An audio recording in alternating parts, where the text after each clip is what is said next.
नमः समय साराय स्वानुभूत्या चकासिते चित्स्वभावाय भावाय सर्वभावान्तरस्थिरे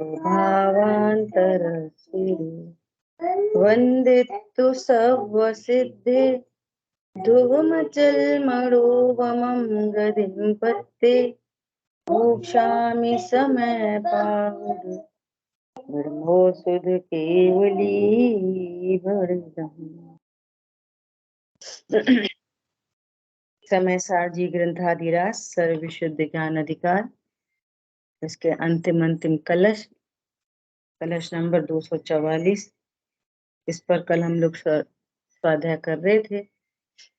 कल अपना विषय आया कि दुख क्या है, दुख कैसे उत्पन्न होता है और दुख होने पर क्या होता है और दुख का नाश कैसे। 4 पॉइंट है ना। दुख होने पर कर्म का बंधन होता है। अदृश्य शक्ति इधर दुख हो रहा है, आकुलता हो रही है। अदृश्य शक्ति कर्म का बंधन हो रहा है, वो मैं दिख नहीं रहा लेकिन आगम से दिख रहा है। समझ आई बात। बाहर गए, रोड में गए, कोरोना फैल रहा है तो अदृश्य शक्ति वो कोरोना हो रहा है। दिखी थी कि नहीं अदृश्य शक्ति कोरोना सबको। ऐसे ही जब जब ये क्रोध मान माया लोभ हास्य होने पर भी, रति होने पर भी, प्रीति होने पर भी, शोक भय जुगुप्सा, दुनिया कहती है भैया रो लो रो लो, रोने से मन हल्का हो जाएगा, मन हल्का हो जाएगा, भारी हो जाएगा, कर्म का बंधन हो जाएगा। दुख होने पर क्या होता है? कर्म का बंधन। हास्य रति अरति शोक भय जुगुप्सा, स्त्री वेद पुरुष वेद नपुंसक वेद, इन परिणामों से दुख हो, ये स्वयं दुखमयी है। दुख होता है, परिणामों से दुख होता है, पर द्रव्यों से दुख नहीं होता। इतना तो नक्की कर ही लेना चाहिए। किसी भी परद्रव्य से सुख या दुख नहीं होता। दुख, तीव्र दुख, मंद दुख, वो दुख में फ्लक्चुएशन होता रहता है। वो कभी तीव्र होता है, कभी मंद होता है, कभी तीव्र कभी मंद। अज्ञानी जीव तीव्र दुख को दुख समझ रहा है और मंद दुख भी दुख है। मंद दुख भी दुख है।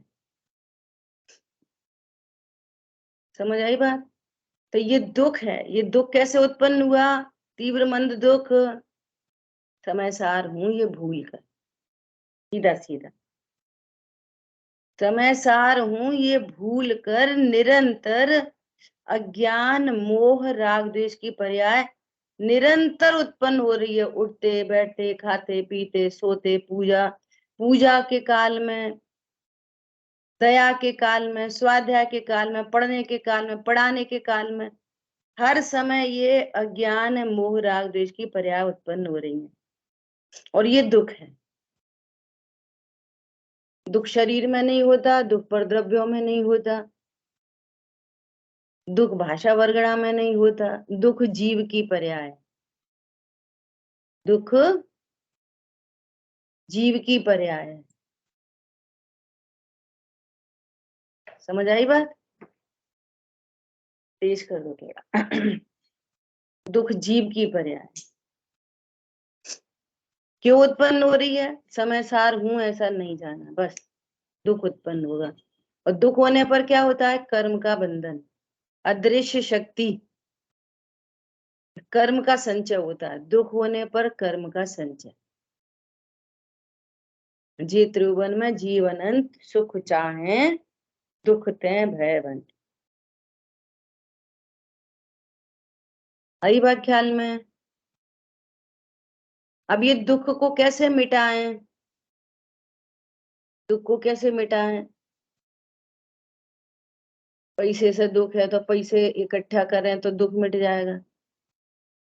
अरे प्रभु देख लो, किसी का नहीं मिटा।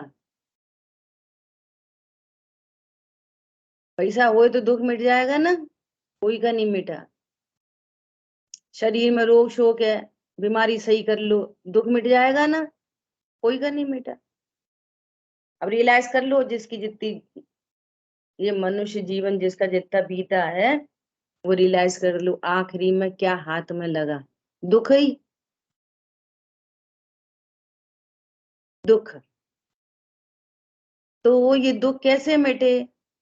तो आचार्य देव ने इतनी गजब की बात बोली है कि इससे उच्च वास्तव में दूसरा कुछ भी नहीं। कुछ नहीं। समय सार के अतिरिक्त दूसरा कुछ भी सारभूत नहीं है।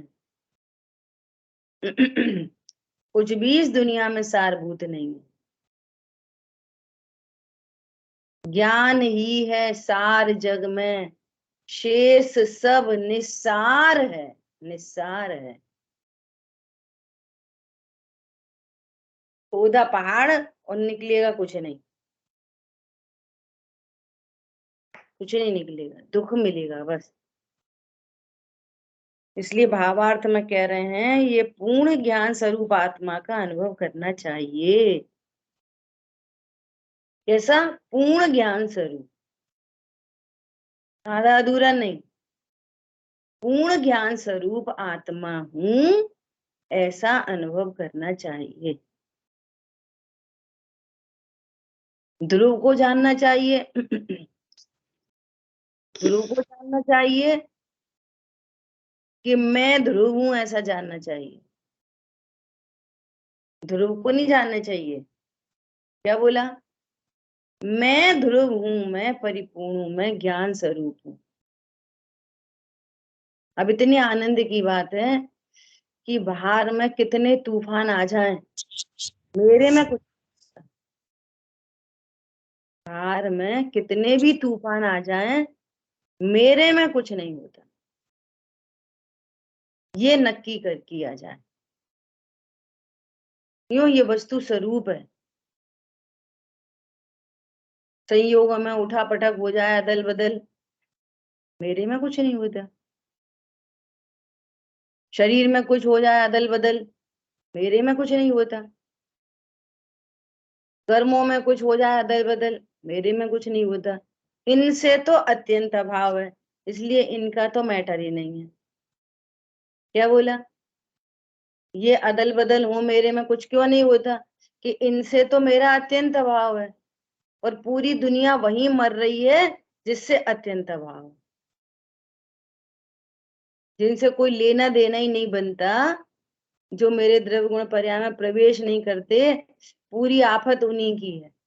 संयोग, शरीर, कर्म, ये तो एकदम मेरे द्रव्य गुण पर्याय से भिन्न सत्ताएं हैं। और देखो, इन ये तो घटते बढ़ते सभी देखते हैं। इनका विश्वास नहीं चेतन, संयोग, शरीर, कर्म और रागादिक भी क्षण भंगुर जानो भ्राता। इनका विश्वास नहीं चेतन, इनका विश्वास मत करो। अब तो निज की पहचान करो। अब तो निज की पहचान करो। आचार्य देव कह रहे हैं, अब बहुत दुर्विकल्पों से बसो। अब तो निज की पहचान करो। निज कौन है? शरीर निज है, कर्म निज है, कि ये उत्पन्न होने वाले राग आदि भाव निज है। कौन है निज? ये एक समय की जानने वाली पर्याय निज है। बोलो। ये ध्रुव स्वभाव, ये निज है, यहाँ निज की स्थापना करना। क्या बोला? ये ध्रुव स्वभाव है, सदा एक रूप अनंत गुणमयी, ये निज है। अब तो निज की पहचान करो। आज तक तुमने पर को ही निज जाना।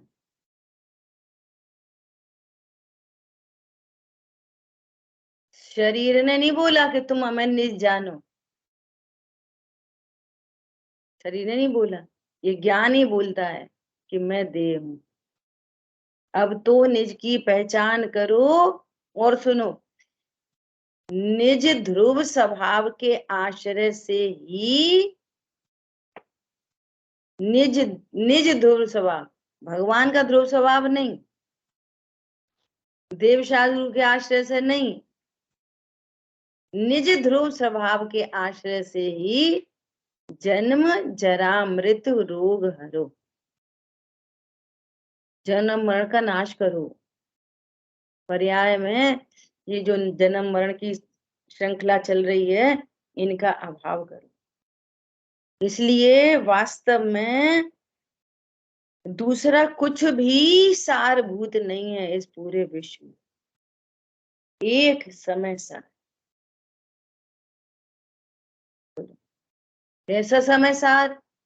अब समय सार कैसा? अर्थ और तत्व। समय सार कैसा? आगे आखिरी आखिरी गाथा में फिर तत्वार्थ की बात आएगी। 415 में वापस तत्वार्थ की चर्चा आने वाली है।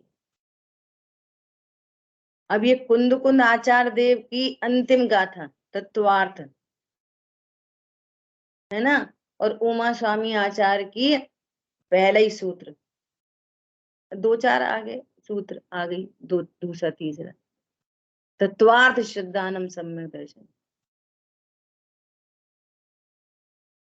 तत्वार्थ को जानना अर्थात मैं समय सार हूं, जानने वाला भी नहीं।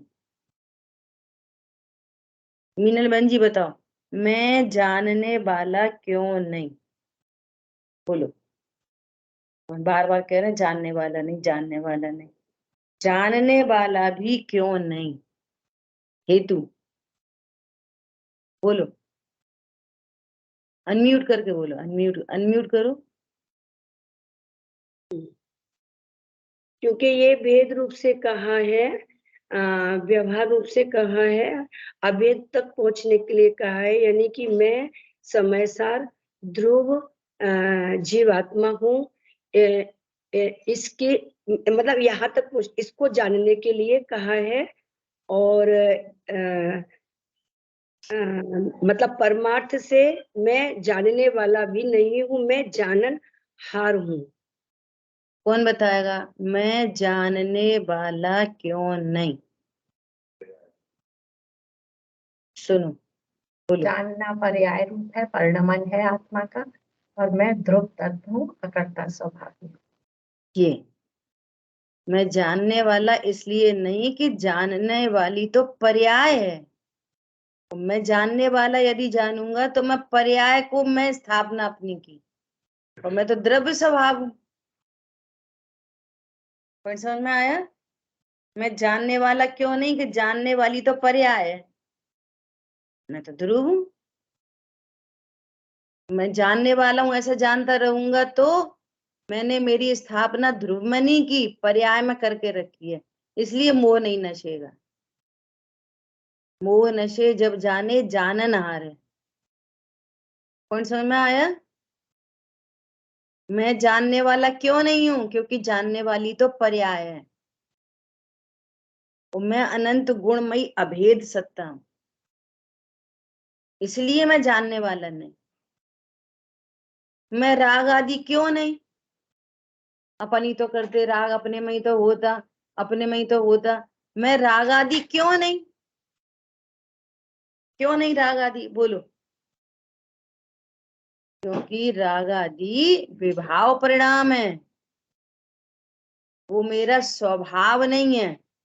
आत्मा में ही उत्पन्न होते हैं, परंतु मेरा त्रिकाल स्वभाव नहीं, वो भी क्षणभंगुर पर्याय है और विभाव पर्याय है, उपोजिट पर्याय है। इसलिए मैं आश्रव नहीं, इसलिए मैं शुभ शुभ भाव नहीं। शुभाशुभ की पूरी लाइन है इसमें, शुभाशुभ की जड़ता तो दूर, शुभाशुभ भाव में जड़ता है, वे ज्ञान से शून्य हैं और मैं पूर्ण ज्ञान स्वरूप हूं। मैं कौन हूं? मैं पूर्ण ज्ञान स्वरूप। और शुभाशुभ भाव कैसे हैं? जड़ता है इनमें, ये ज्ञान से शून्य है। शुभ अशुभ भाव न स्वयं को जानते न पर को जानते। समझ आ गई बात? अब देखो आगे लिखा है कि मैं जानने वाला भी नहीं। पराया ज्ञान जहां पर की, वो जो ज्ञान है ना, जो ज्ञान मैं पर हूं ऐसा जानता है, वो ज्ञान भी मैं नहीं। जो ज्ञान ऐसा जानता है कि मैं शरीर हूं, ऐसा ज्ञान भी मैं नहीं। अरे जो ज्ञान ऐसा जान रहा हो मैं ध्रुव हूं, वो ज्ञान भी मैं नहीं। अरे केवल ज्ञान से पूछो कि आप कौन हो, तो केवल ज्ञान कहता है कि मैं ध्रुव हूं। केवल ज्ञान में भी ज्ञान, केवल ज्ञान को स्थान नहीं, क्योंकि मैं ध्रुव हूं। अगली बात ख्याल में। इसलिए क्या कह रहे हैं कि पूर्ण ज्ञान स्वरूप आत्मा का अनुभव करना चाहिए। अब कोई उल्टा प्रश्न करे कि साहब पूर्ण ज्ञान आत्मा का अनुभव कैसे करें? अभी तो सरेसर खाना खा रहे, उल्टा सीधा खाते, उल्टा सीधा बोलते, कैसे अनुभव करें? अभी अपन आत्मा तो शुद्ध होगी ना, जब केवल ज्ञान प्रकट होएगा ना, तब होंगे पूर्ण ज्ञान घन। अभी कहाँ? अभी तो खा रहे, पी रहे, उठ रहे, बैठ रहे, लड़ रहे, झगड़ रहे, पूजा पाठ। अभी हम कहाँ हैं? भगवान आत्मा। समझ में आई बात? ये उल्टा प्रश्न है। प्रभु, खाने के भाव हो रहे हैं, ये स्वीकार है। नहीं हो रहे ऐसा नहीं, हो रहे हैं। कहाँ हो रहे हैं? कहाँ हो रहे हैं? आश्रम में, मेरे में नहीं। शरीर की क्रिया कहाँ हो रही है? शरीर में, मेरे में नहीं। संयोगों की उठा पटक कहाँ हो रही है? संयोगों में, मेरे में नहीं। मैं कौन हूं? जब ये कह रहे जानने वाला भी नहीं, तो फिर मैं कौन हूं? कि मैं तो परिपूर्ण ध्रुव ज्ञान स्वरूप हूं। कब हूं? अभी। तो अभी मैं ज्ञान स्वरूप हूं, पूर्ण ज्ञान स्वरूप। तो केवल ज्ञान को कहते हैं पूर्ण ज्ञान स्वरूप। तो ये क्या अंतर है दोनों में? ये अंतर है कि अपने को अभी पूर्ण ज्ञान स्वरूप स्वीकार करने पर पर्याय में पूर्ण ज्ञान प्रकट होता है। वो केवल ज्ञान भी पर्याय है, ध्रुव नहीं है। क्या बोला? तो शक्तिमान पदार्थ कौन है? केवल ज्ञान की मैं। मेरे आश्रय से केवल ज्ञान होएगा कि केवल ज्ञान के आश्रय से केवल ज्ञान होगा? जिस ज्ञान ने स्वीकार किया कि मैं ध्रुव हूं, शक्तिमान पदार्थ तो मैं हूं, सर्वज्ञ शक्ति तो मेरे में है।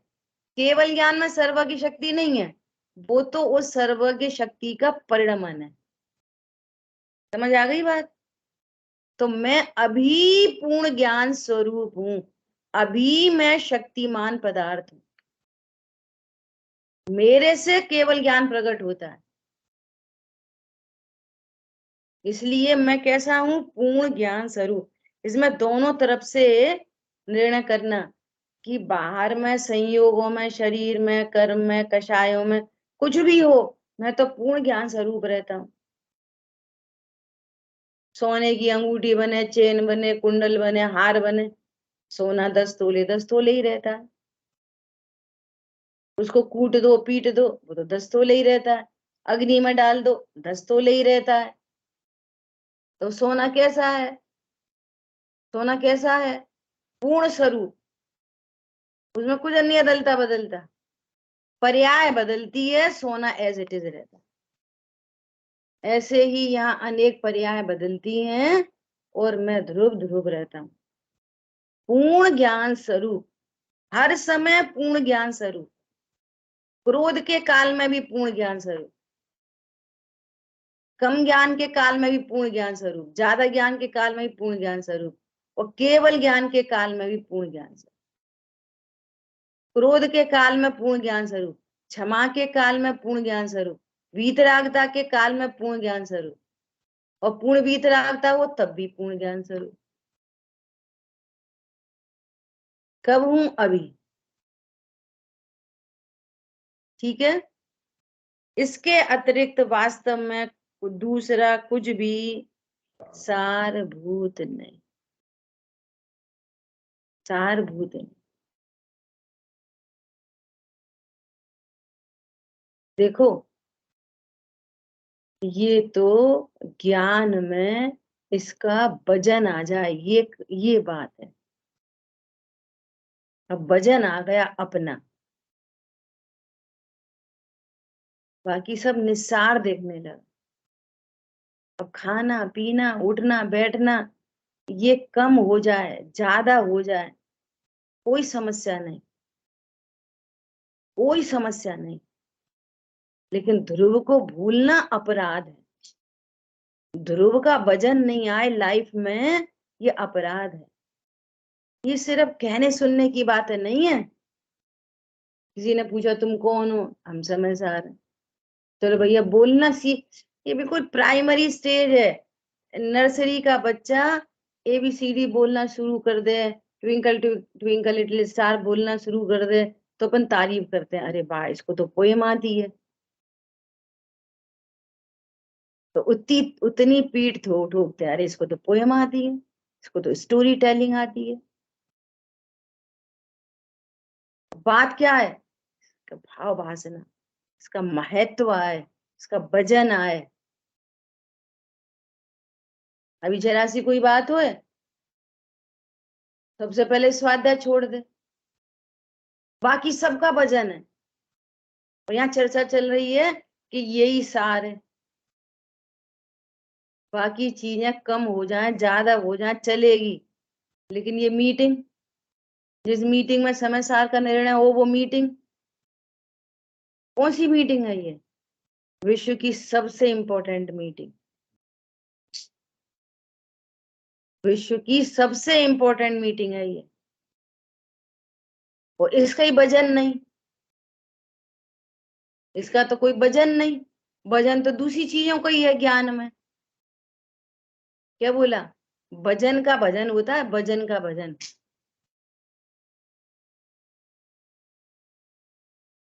किसका वजन है ज्ञान में? ज्ञान में किसका वजन है? खाने का, पीने का, उठने का, बैठने का, बच्चों का, पत्नी का, देव का, गुरु का, शास्त्र का, किसका वजन है? बोलो।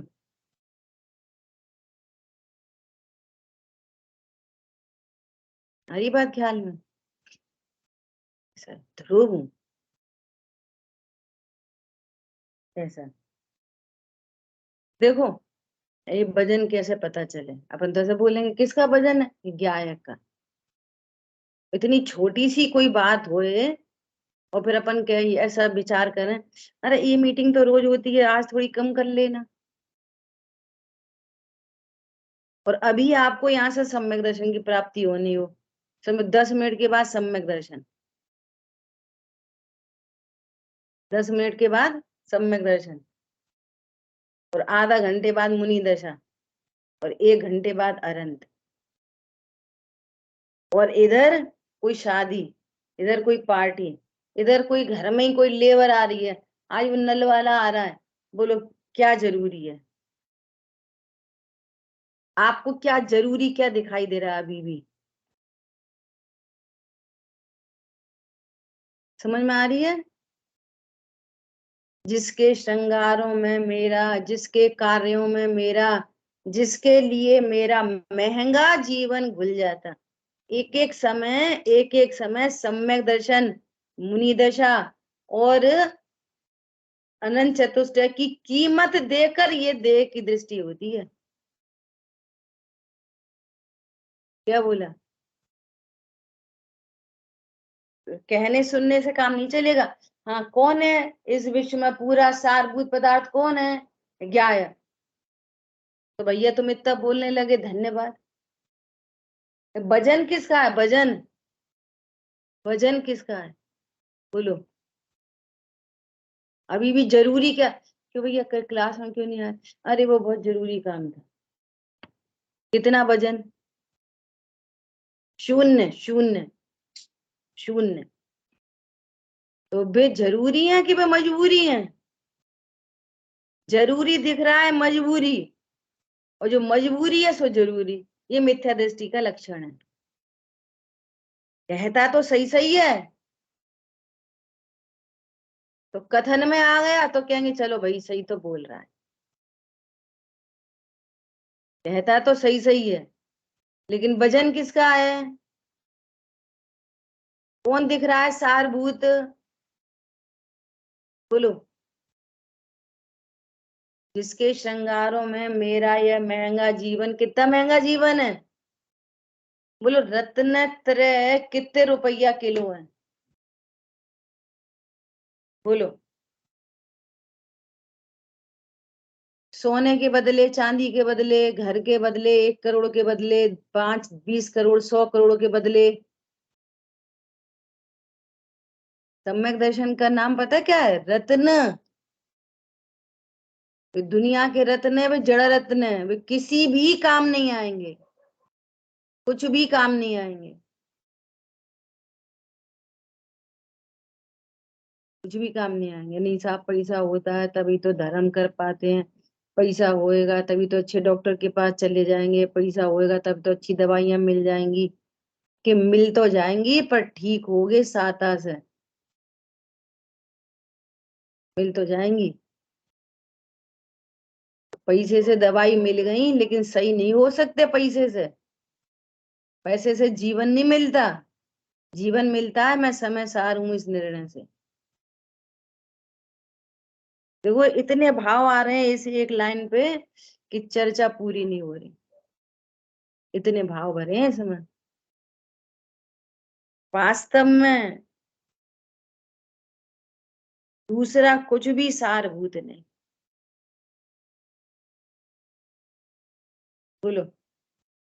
वास्तव में इस विश्व में और दूसरा कुछ भी सारभूत नहीं है, कुछ भी। एक पूर्ण ज्ञान आत्मा का अनुभव करना चाहिए, मैं आत्मा हूं ऐसा जानना चाहिए। इसके अतिरिक्त वास्तव में दूसरा कुछ भी सारभूत नहीं है। अब आचार्य देव ने तो कह दी और हमने सुन ली, और हमने भी कह दी, हमने भी पूछा क्यों इस दुनिया में सारभूत कौन है? कि समय सार। तो आंसर भी सही है, पर अब तुमको लगता कौन है? बात ये है, बात लगने की है, लगने की बात किसकी है? लगने की। भाई जी ने कल दृष्टांत दिया, जो लगना दिखाए, लगना कैसे लगती है? ऐसे लगती है कि एक लड़का लड़की रोज मंदिर जाते थे, एक ही मंदिर में रोज आते थे, कोई मतलब ही नहीं है। बहुत लोग आते हैं मंदिर में, मंदिर में तो बहुत लोग आते, वे एक दूसरे को देखते भी थे लेकिन कुछ नहीं होते करते। उनके माँ बाप ने रिश्ता आया एक दूसरे का, और रिश्ता पक्का कर दिया। क्या कर दिया? रिश्ता पक्का। उन्हीं दोनों का, रोज रोज मंदिर आते थे और कोई बात ही नहीं, और रिश्ता पक्का कर दिया। अब फिर मंदिर आए, अभी शादी नहीं हुई, अब क्या हो गया? बोलो। रिश्ता पक्का होने पर हड्डी बदल गई, खून बदल गया, चेहरा बदल गया, कपड़े बदल गए। क्या बदला? बोलो क्या बदला? इधर क्या बदला? फिजिकली क्या बदला? कुछ नहीं बदला। क्या आखिर? आखिर बदला क्या? लगना बदल गया। भाव भाव बदल गए, नजरिया बदल। इसका नाम है लगना। समझ में आ रही है? अब क्या लगने लगा? ओ, यही मेरा सर्वस्व है। ये क्या है? अब एक दूसरे के प्रति पहले भी देखते थे एक दूसरे को, लेकिन अब लगना, ओ यही सर्वस्व है, यही सारभूत है इस पूरे विश्व में, यही एक मेरा है। दोनों साइड से पूरे विश्व में एक वही दिख रहा है, अब वही दिख रहा है, 24 घंटे वही दिख रहा है। अभी रिश्ता नक्की हुआ है। पॉइंट पकड़ में आ रहा है? इसका नाम है लगना। फीलिंग, पूरी फीलिंग बदल गई, फीलिंग का लेवल बदल गया। इधर कुछ नहीं बदला, इधर पूरा हड्डी मांस कपड़े, ये कुछ नहीं बदला, चेहरा वेहरा कुछ नहीं बदला, फिजिकली कुछ नहीं बदला, एक थॉट बदल गया। क्या बदल गया? ओ, यही मेरा विश्व में सब, पूरे विश्व में यही मेरा सब कुछ है। इसका नाम है लगना। समझ में आ रही है बात? ऐसे यहाँ पर कह रहे हैं पूर्ण ज्ञान स्वरूप आत्मा का अनुभव करना चाहिए, इसके अतिरिक्त वास्तव में दूसरा कुछ भी सारभूत नहीं। अब आपने सुना, समझा, अब ये लगे, ओहो सही बात है, इस ध्रुव के को भूल कर ही अनंत काल रुले। बोलो, इतने दुख पाए, और अभी भी जो दुख हो रहा है ये ध्रुव को भूल कर ही हो रहा है। पत्नी बच्चे दुकान मकान का दुख है ही नहीं। कितना आवश्यक है मैं अपने को ध्रुव स्वीकार करूं। भूल आपको भरमतिवादी, और ये हिंसा झूठ चोरी कुशील परिग्रह, ये तो ध्रुव हूं ये भूलकर होने वाली परिणतियां हैं।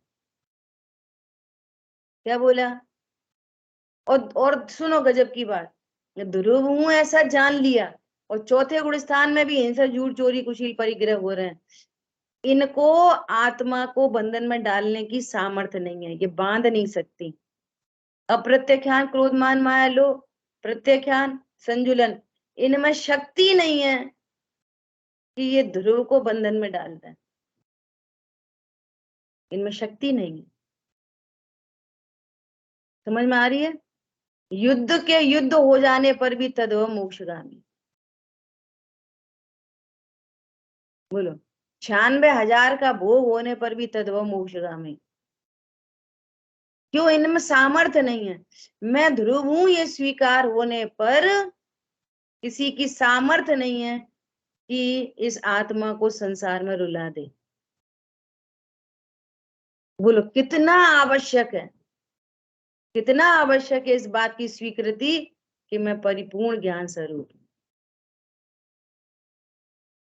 चरणानियों की शैली में कहा जाता है भैया मायाचारी से त्रियंच गति का बंध नहीं। ध्रुव हूं ये भूलकर, ध्रुव हूं ये भूला प्लस मायाचारी तो त्रियंच गति।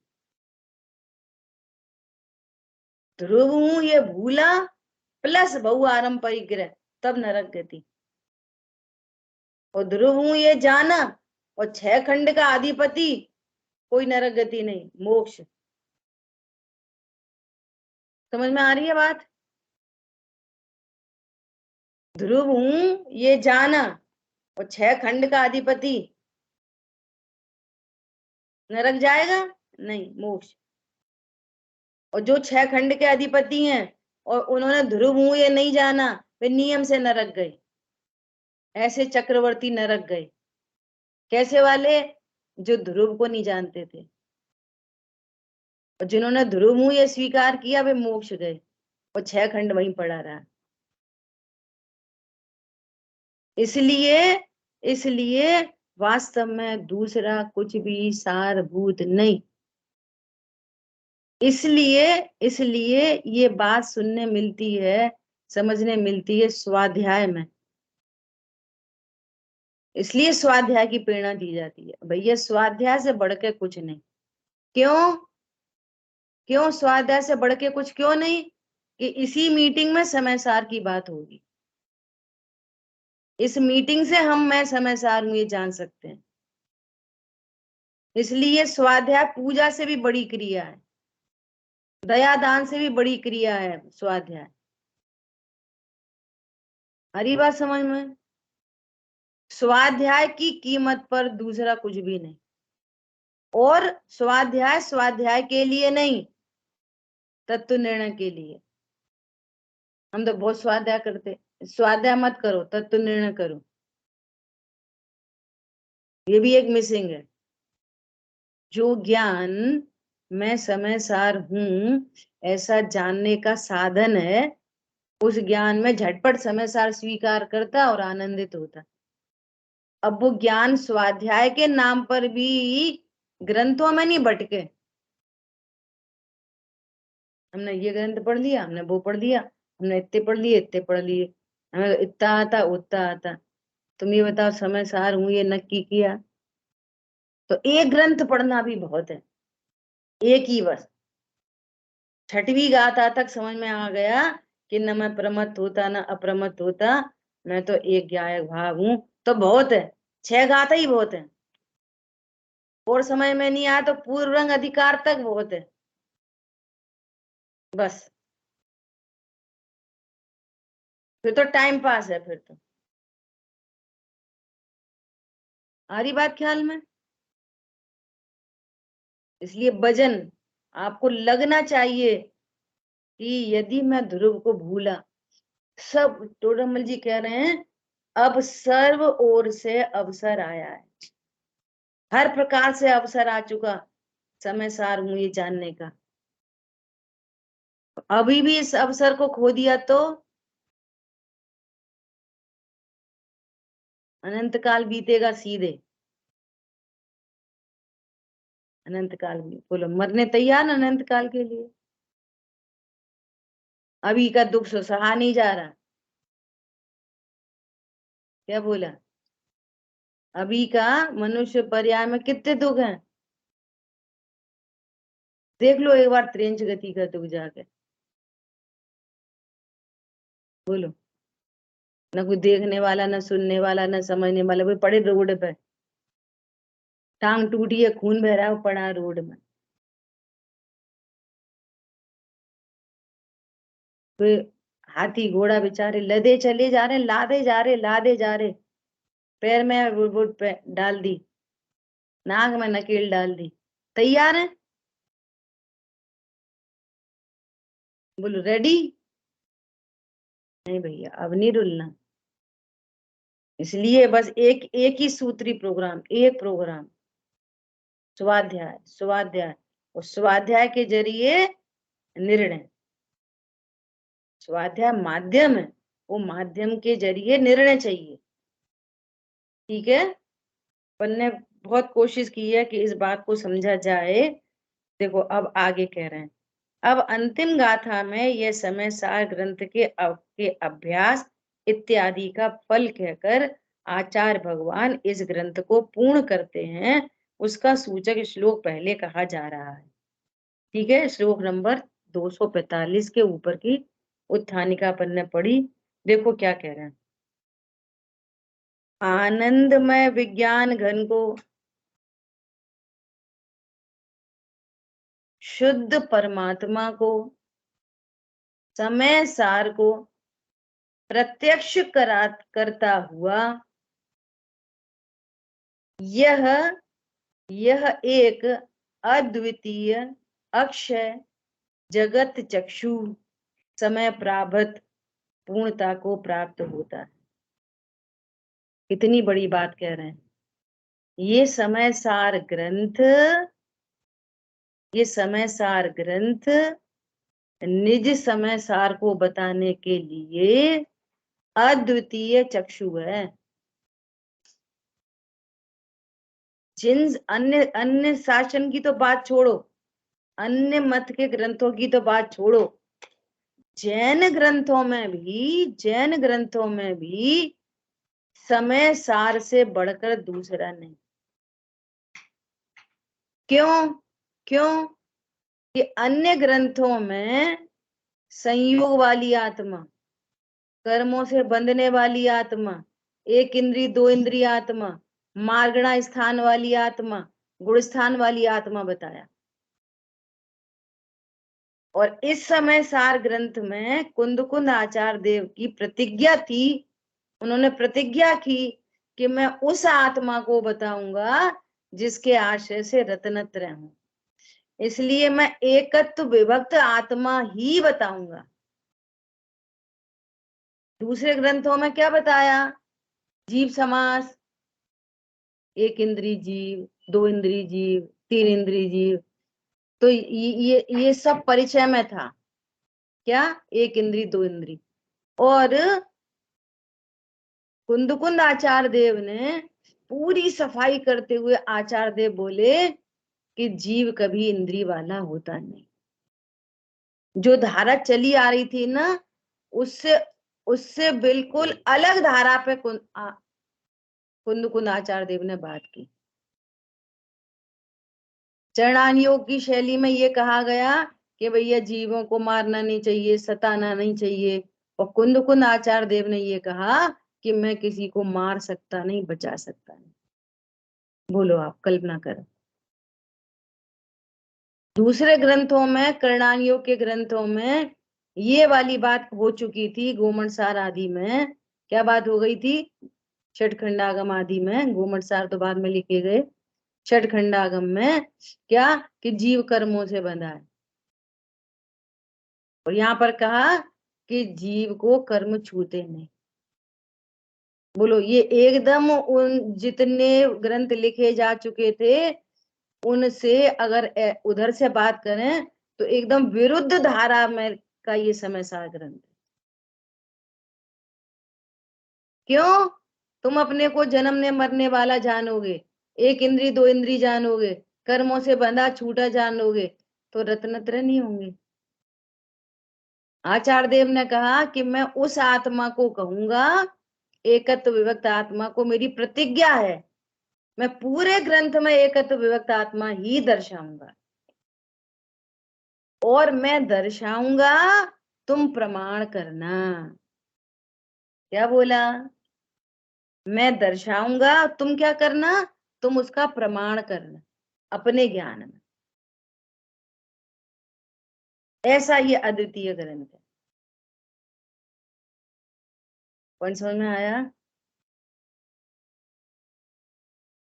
दादा कहते थे कि यदि हमें कुंद आचार्य देव की ये गाथाएं नहीं मिलती कि मैं किसी को मार सकता नहीं, बचा सकता नहीं, और चरणानियों के ग्रंथों में पहले से थी कि भैया पानी छान के पीना चाहिए, तो बोलो ये वाली बात यदि अपन करते तो कौन सुनता? कोई जीव किसी को सुखी नहीं करता, कोई किसी को दुखी नहीं करता। ये वाली बात कैसे समझ में आती और कौन तो कह पाता? किसकी सामर्थ्य थी इस बात को कहने की समाज में? बोलो। इसलिए ये कैसा ग्रंथ है? अद्वितीय ग्रंथ है। इसको बताने के लिए निज समय सार हूं, ऐसा बताने के लिए। मैं पर्याय भी नहीं ऐसा बताने के लिए। और सुनो इतनी इंपॉर्टेंट बात, उमा स्वामी आचार्य देव का तत्वार्थ सूत्र ग्रंथ जो सर्वमान्य है, सारे जैनों में जो मान्य है, उस तत्वार्थ सूत्र ग्रंथ में जहां आशव अधिकार आया, तो वहां आशव की चर्चा उन्होंने क्या की कि आशव क्या होते हैं,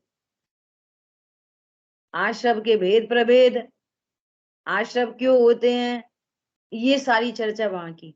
बंद कैसे होता है, संवर कैसे हो, संवर के भेद प्रभेद, व्रत समिति गुप्ती आदि आदि।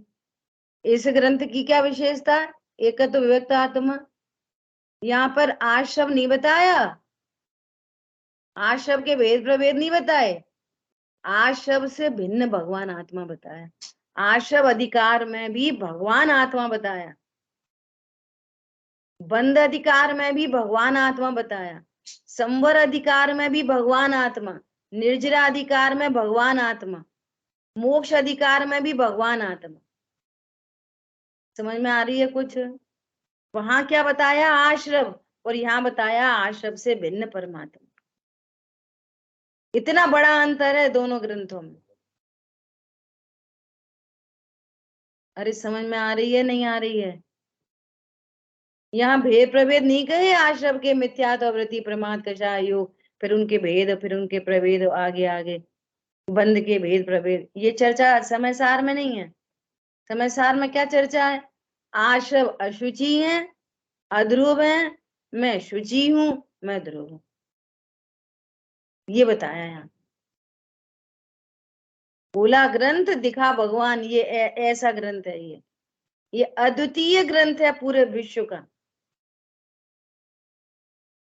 जिसने हमने महाभाग्य से जिसका स्वाध्याय किया है और पूर्णता की ओर जा रहा है। समझ में आ रही है बात? तो अब सुनो, तो ये क्या ग्रंथ पढ़ने से हमें सम्यक दर्शन हो जाएगा? अद्वितीय चक्षु है ये। तो क्या कह रहे हैं कि वचन में और वस्तु में वाचक वाच्य नियोग होता है। वचन में और ज्ञान में क्या होता है? वाचक वाच्य नियोग।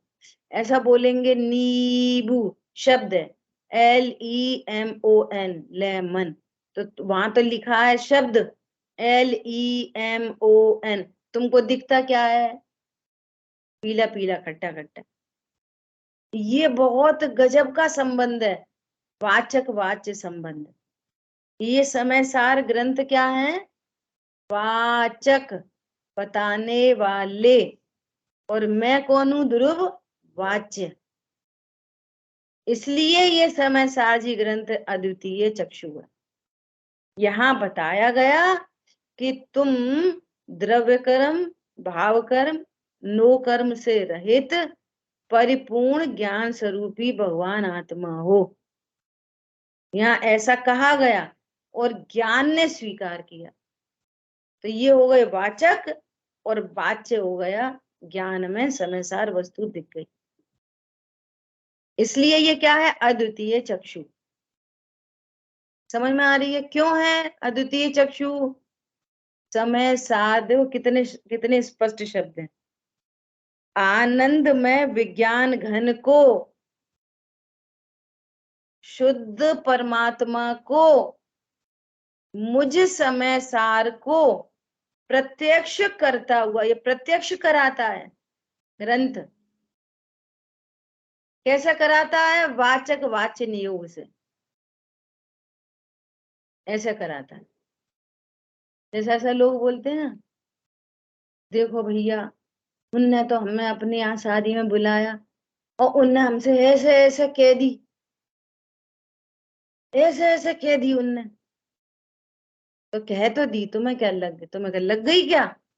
अरे साहब, चांटा मार लेते, खंजर भोंक देते, कहा तो भर जाता, पर कही हुई बात नहीं भरती। ऐसी लग गई, ऐसी लग गई। घाव तो भर जाता है, पर शब्दों के बाण नहीं भरते। क्यों नहीं भरते भैया?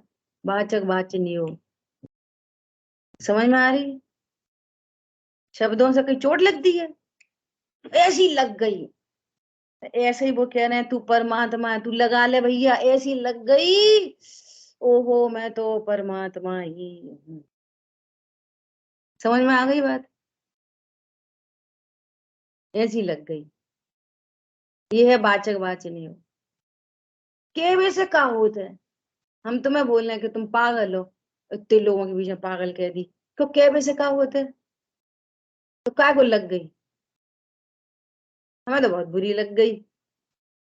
तो कहने से क्या होता? यहाँ पे कहने से क्या होता? कहने से लग जाती है, समझ जाओ तो। अच्छा, पागल को बोलो तू तो एकदम पागल है, तो उसको नहीं लगती। क्यों नहीं लगती? क्योंकि वो पागल है ना, इसलिए। और तुमको जो नहीं लग रही, तो अब समझ जाओ। मूड है ना, मूड। बात चल रही है समय सार की, देख रहा है शरीर को। बात चल रही है समय सार की, देख रहा पर्याय को, तो लगती नहीं है। जैसे पागल को नहीं लगती बाहर में, उससे कुछ भी बोल दो, ऐसे विचार करना। बहन श्री बहन कहती कि ये कोई समय सार ग्रंथ पढ़े, उसको ध्रुव बताया जाए और उसको समझ नहीं आए और ध्रुवता को स्वीकार नहीं करे, तो पूरे ब्रह्मांड को शून्य होना पड़ेगा। क्योंकि मुक्ति का मार्ग यही है। जितने जीवों ने सम्यक दर्शन प्राप्त किया है, वो देशना पूर्वक ही होता है। तो मैं प्रश्न पूछा था ना कि कोई समझे तब, तो देशना मिलती ही मिलती है उस जीव को। और फिर उसकी लब्धि होती है, उसको वह प्रायोग में चला जाता है और बंधन अंत कोड़ा कोड़ी हो जाता है। जो करोड़ ऑफ करोड़ का बंद हो रहा था ना, वो अंत कोड़ा कोड़ी हो गया, अकर्ण लब्धि में चढ़ गया। ये प्रत्यक्ष आत्मा प्रत्यक्ष हो गया। सो कह रहे हैं कि ये निज समय सार को प्रत्यक्ष कराता हुआ। भैया हमें कछु नहीं पता, हमें तो कुंद कुंद आचार दे में ऐसी कह दी कि तुम परमात्मा हो, हमें तो लग गई। लगा लो भैया, बहुत फायदे में रहोगे। पागलों की बातें नहीं सुनो, उनने हमसे ऐसे कह दी। बेकर तुम्हें जानते हैं, सो तुमसे कुछ भगवान आत्मा कहेंगे। जो आपको ऐसा कहते हैं कि तुम पागल हो, तुमने हमारे लिए ऐसा नहीं किया, बेकर जानते हैं कि तुम अकर्ता। नहीं आई समझ में? जो आपसे ये कह रहे हैं कि आपने हमारा कभी कुछ काम नहीं करा, तो बेकर जानते हैं कि तुम अकर्ता हो। तो ये जानते हैं तुम करता हो, तो भी ऐसे ही तो कहेंगे। ये भगवान कहेंगे कि तुम परम अकर्ता हो, तो तुम्हें उनकी लग जाती है, इनकी लगा नहीं रहे। हमने तो पूरा जीवन निकाल दिया उनके लिए, कर करके मर गए, और उनने एक झटके में कह दी तुमने हमारे लिए कुछ नहीं करा, हमें तो लग गई। तो वो तो यही बोलेंगे कि तुमने कुछ नहीं करा। ये भगवान कहेंगे कि तू परमात्मा है, तू अकर्ता है, तो इनकी लगा लो। वे तो यही बोलेंगे तुम गधा हो, घोड़ा हो, बेवकूफ हो, फलाने ढिकाने। ये कहेंगे ओहो तू अनंत गुणों का धनी परमात्मा है। किसकी बात माननी चाहिए? बोलो किसकी बात माननी चाहिए? जिनकी पूजा करते हैं सर्वज्ञ देव की, उनकी पूजा करे आते हैं और मानते नहीं है उनकी, मानते हैं इन लोगों की पत्नी पत्नी बच्चे दुकान मकान। इतनी विडंबना है, ऐसा ऐसा ख्याल में आता है जैसे कोई एक जीव है ना, और सामने वाले को ऐसा राग उत्पन्न हो कि इसको ये एहसास कराएं कि भैया ऐसा नहीं, ऐसा करो। तो उसको क्या समझ में आती है? एक तरीका तो ये है कि अपनी गलती को स्वीकार करके वो सुधार हो जाए, और वो उसको ये समझ में आती है ऐसा में मेरी गलती बताते रहते। गलती बता रहे, परमात्मा बता रहे। क्या बता रहे? समझ में आ रही बात? देख पे और निखालिस दर्पण है, कुछ भी नहीं है इसमें। परमात्मा बता रहे, गलती बता रहे। परमात्मा होने की विधि चल रही कि सारी गलतियों के अभाव होने की विधि चल रही है? अद्भुत बात है, अद्भुत। देखो भावार्थ, यह समय सार प्राभृत ग्रंथ वचन रूप से तथा ज्ञान रूप से दोनों प्रकार से जगत को अक्षय अर्थात जिसका विनाश न हो ऐसे अद्वितीय नेत्र समान है। ये समय सार ग्रंथ अद्वितीय नेत्र है। ये शब्द शक्ति है, शब्द शक्ति है। क्योंकि जैसे नेत्र घटपट आदि को प्रत्यक्ष दिखलाता है, उसी प्रकार समय प्रावृत आत्मा को शुद्ध स्वरूप को प्रत्यक्ष अनुभव गोचर दिखलाता है। किसको दिखलाता है? बोलो किसको दिखलाता है? जो देखे उसको, जो देखे उसको दिखलाता है। अब सुनो किसको दिखलाता है दृष्टांत। आप एक बहुत सुंदर लहलहाते एकदम शानदार शुद्ध जल, ऐसे बहुत बड़े विशाल समुद्र के आगे खड़े हो। समझ में आ रही है? परंतु आपको समुद्र नहीं दिख रहा, बोलो क्यों? सिंपल प्रश्न है एकदम, और थोड़ी सी टेक्निक है उसमें, जरा सी टेक्निक है, प्रश्न एकदम सिंपल है, इसमें पंडिताई वाले आंसर नहीं देना। क्या एक बार प्रश्न फिर से करना, क्या बोला? समुद्र है बहुत सुंदर, समुद्र एकदम लहराता समुद्र, और आप वहीं समुद्र के सामने खड़े हो, पास खड़े हो, ऐसा समझ लो, समुद्र के पास खड़े हो और समुद्र नहीं दिख रहा। प्रश्न है क्यों नहीं दिख रहा? क्योंकि मतलब ऐसी क्या कंडीशन हो सकती है कि समुद्र के पास खड़े हो और समुद्र नहीं दिख रहा? विपरीत दिशा में मुंह है आपका। तस्वीर पे लगा हुआ, जो फेस है वो बैक साइड हुआ है, पीठ पे खड़े हैं। ठीक है, आंख में जिन्होंने सुन रखा है वो मत बोलो। बोलो, आपने क्या बोला कि बैक साइड में, ने क्या बोला? पिक्चर अच्छा क्या? तस्वीर पे होगा, हाँ, किसी तस्वीर पे समुद्र बना होगा। सच्ची मुच्ची का समुद्र एकदम ठीक है। इन लोगों के आंसर आए कि वो विमुख होगा, उल्टी दिशा में, अपन कह रहे हैं सीधी दिशा में भी खड़ा है, समुद्र के ही सामने खड़ा है एकदम, तो भी नहीं दिख रहा। तो कह रहे हैं कि इसकी दृष्टि कहीं और होगी। एक तिनके की अगर आड़ आ, तिनका एक तिनके की भी आड़ आ जाए तो इतना बड़ा लहलहाता समुद्र नहीं दिखता। ये ऐसा ज्ञान समुद्र परमात्मा, उसको दिखाने वाला ये अद्वितीय नेत्र समयसार जी, इसको भी पढ़कर सुनकर समझकर ये निसमयसार भगवान आत्मा क्यों नहीं दिखता? कि पर्याय की आड़ में, यदि एक पर्याय की भी आड़ हो ना तो त्रिकाली ध्रुव नहीं दिखता। समझ में आ रही है? जब तक या तो असमान जाति द्रव्य पर्याय, ये जैसे अभियान पूछा ना कि बोलो इस विश्व में कौन सार है, तो कह दिया समय सार ही सार है, ध्रुव सार है, आंसर भी दे दिया ध्रुव सार है। पॉइंट पकड़ में आ रहा है? और सुन रहे असमान जाति द्रव्य पर्याय रूप। अच्छा, कोई असमान जाति द्रव्य पर्याय रूप भी नहीं, तो भी उसका ये कंसेप्ट ही क्लियर नहीं कर पाता। राग तो हो रहा, अपन कहाँ समय सार, इतनी तो गुस्सा आती है, अबे तो हमारा खाना ये नहीं छूटा, अभी तो हमारा खाना, अब तुम समय सार के नाम पर किसको देख रहे? फिर कहीं ना कहीं आश्रव की पर्याय में ज्ञान रुका। आश्रव है नहीं, ये थोड़ी मनाही चल रही है, बात ये चल रही है आश्रव के काल में तुम ध्रुव हो,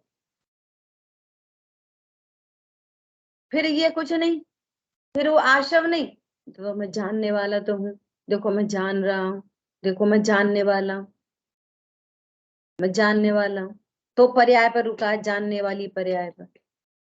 तो जो पर्याय मूड है, जो पर्याय की तिनके तिनके जितनी भी आड़ है ना पर्याय की, ये ध्रुव का स्वीकार नहीं कर पाता। और ध्रुव कहाँ है? सामने ही। समुद्र कहाँ है? सामने ही एकदम, इतना विशाल काय समुद्र, जैसे ये विशाल काय परमात्मा, अनंत गुण संपन्न परमात्मा क्यों नहीं दृष्टि में आता? पर्याय दृष्टि, मिथ्या दृष्टि, पज्य मूढ़ा पर समय, पर्याय नहीं जाना, नहीं समझा, नहीं देखा, नहीं सुना, निज शाश्वत देव और रही क्षण का पर्याय की प्रीति, और कभी तो क्रोध के नाश के लिए और कभी सम्यक दर्शन के लिए। कल शाम को चर्चा आई, प्रश्न है तुम्हें क्रोध क्यों मिटाना है? बोलो, क्रोध क्यों मिटाना है? क्रोध करना चाहिए क्या? कोई नक्की करो तुम कौन हो, बोलो, क्रोध करना चाहिए? बोलो। क्रोध करते ही नहीं। ये तुम्हें ताजमहल बेचना चाहिए, अच्छी बात है ताजमहल बेचना, तो फिर नहीं बेचेंगे। ये दृष्टांत बहुत अच्छा लगा भाई जी का। तेरा है ताजमहल सो बेच रहा है, अच्छा तो रहने दो, नहीं बेचेंगे। बात तो एक ही हो गई, एक ही हो गई ना। क्रोध का नाश क्यों करना है तुमको? इसका मतलब ये है कि तुम ध्रुव को शुद्ध, स्वच्छ, निरपेक्ष समझ नहीं पा रहे, इसलिए क्रोध मिटाना है। सम्यक दर्शन काय को करना है? अपूर्ण देख रहे इसलिए। ये सब पर्याय दृष्टि है, ये पज्य मूढ़ा है, इसको समय सार नहीं दिखता। हरी बात ख्याल में। इसलिए ये समय सार ग्रंथ क्या है? अद्वितीय। क्यों? और ये समय सार से वाचक से वाच्य तक पहुंचना, निज समय सार परमात्मा। तो कुल आचार्य की बात को लगा लो, दिल से लगा लो। जिन शासन में करने की कोई बात नहीं, चाहने की कोई बात नहीं, ये बातें सारी समझ में आ रही है, भाव में आने लगे हैं। जानने वाला अभी तक समझते थे, वो भी बात समझ में आ रही है कि वो पर्याय है, पर्याय में नहीं जाननहार। ये बात बहुत अच्छी तरह सब समझ में आ रही है। बढ़िया, बहुत अच्छा, ठीक है। शेष चर्चा आगे। जिन वाणी के ज्ञान से सूझे लोकालो, तो वाणी मस्तक नम सदा दे तुम जो। बोलिए द्वाशांग मई जिनवाणी माता की जय। जय जिनेन्द्र सभी को। जय जिनेन्द्र सभी को जय जिनेन्द्र।